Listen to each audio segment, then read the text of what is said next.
When Facebook was getting going, I had these people who would come up to me and they would say, you know, I'm not on social media. And I would say, okay, you know, you will be. And then they would say, no, I value my real life interactions. I value the moment. I value presence, and I value intimacy. And I would say, well, you're a conscientious objector. That's okay. You don't have to participate, but you know, we'll get you eventually. and like, I don't know if I really understood the consequences of what I was saying.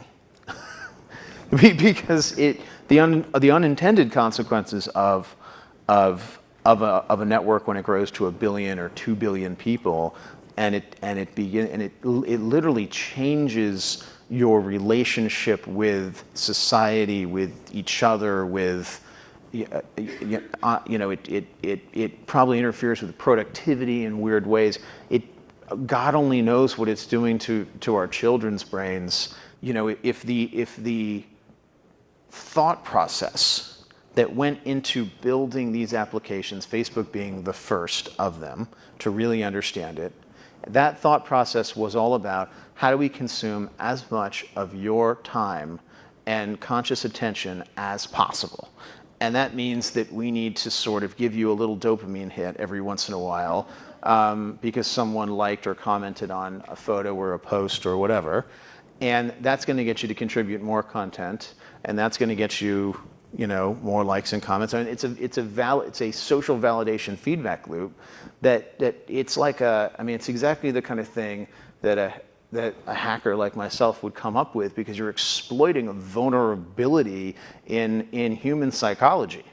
And I think that the inventors, creators, you know, and it's me, it's Mark, it's Kevin Systrom at Instagram, it's all of these people, understood this consciously, and we did it anyway. That culture is missing here. So part of what we're trying to do to achieve those goals is like take really big, audacious points of view on the world and then train ourselves to be patient. And it's really, really hard. The entire society is set up to not be patient anymore. And I'm hearing also a conflict with this like fail fast and learn mentality where if you're taking a deep and big bet, like you want it to be the right one, how do you know when that's true? I think that fail fast approach works in consumer internet businesses, but I don't think it works for anything that really matters. Basically. Consumer internet businesses are about exploiting psychology. And that is one where you want to fail fast because, you know, people are unpredictable, and so we want to psychologically figure out how to manipulate you as fast as possible and then give you back that dopamine hit. We did that brilliantly at Facebook. Instagram has done it. WhatsApp has done it. You know, Snapchat has done it. Twitter has done it. So there are great examples. WeChat is doing it. There are great examples of failing fast is the right path to exploiting psychology of mass populations of people. I want to bring us back to the point that you were making about exploiting consumer behavior in a consumer internet business. You said that this is a time for soul searching in social media businesses, and you were part of building the largest one. What soul searching are you doing right now on that? I feel tremendous guilt. I think we all knew in the back of our minds, even though we feigned this whole line of like, there probably aren't any really bad unintended consequences.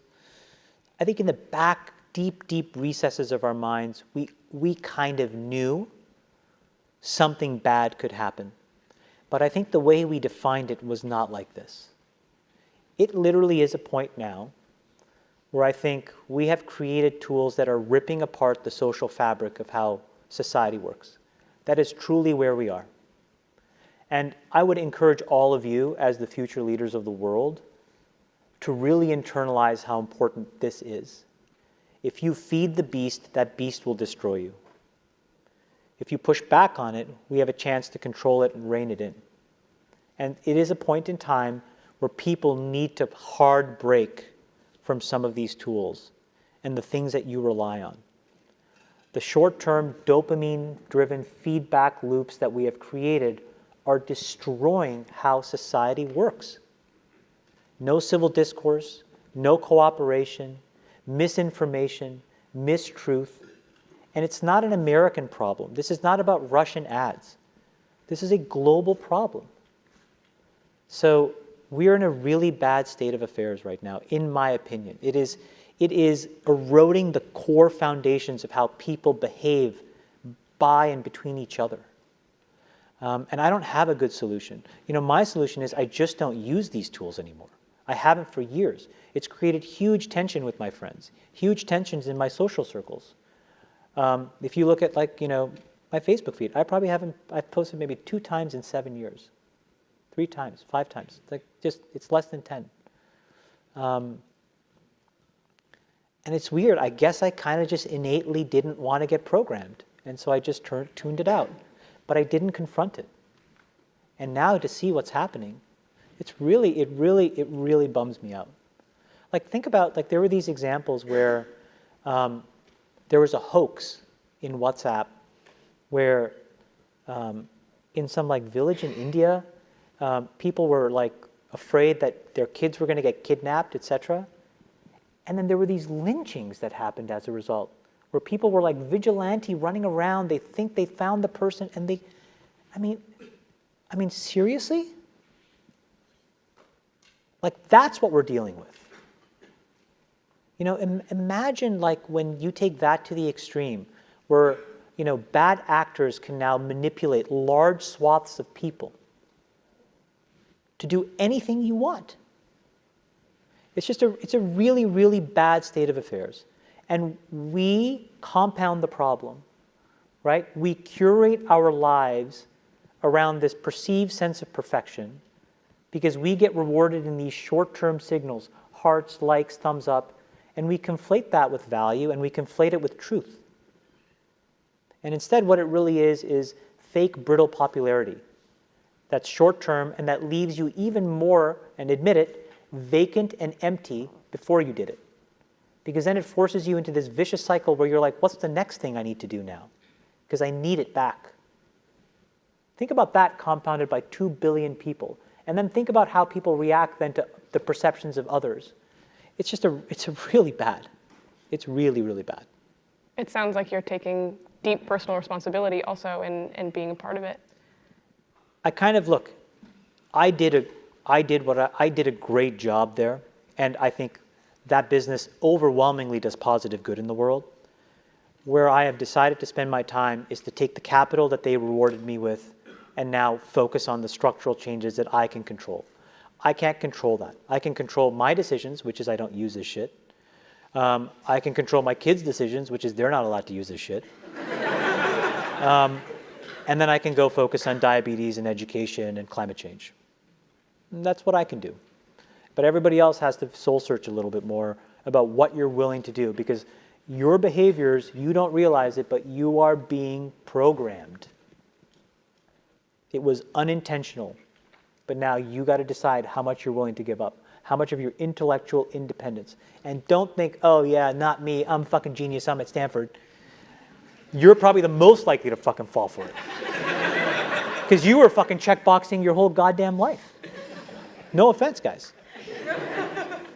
None taken.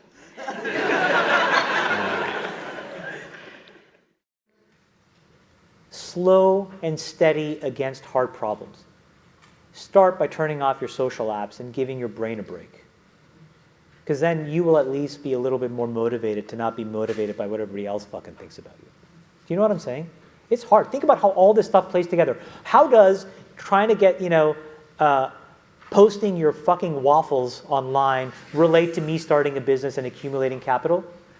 This is wiring your brain for super fast feedback. It's the same brain you're using to build a company. Don't think they're not the same. Do you know what I'm saying? No? Yes? No? Yes! Yes, right?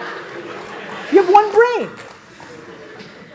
So you're training your brain here, whether you think it or not, whether you know it or not, whether you acknowledge it or not. Acknowledge that these things where you're spending hours a day are rewiring your psychology and physiology in a way that now you have to use to go and figure out how to be productive in the commercial world. So if you don't change this, you are going to get the same behaviors over here. Change this. There's a reason why Steve Jobs was like anti-social media. I am telling you I'm not on these fucking apps. I'm not him by any stretch of the imagination. But I am proactively trying to rewire my brain chemistry to not be short-term focused. I'm telling you they're linked. Chamath, thank you so much for being here and enlightening all of us.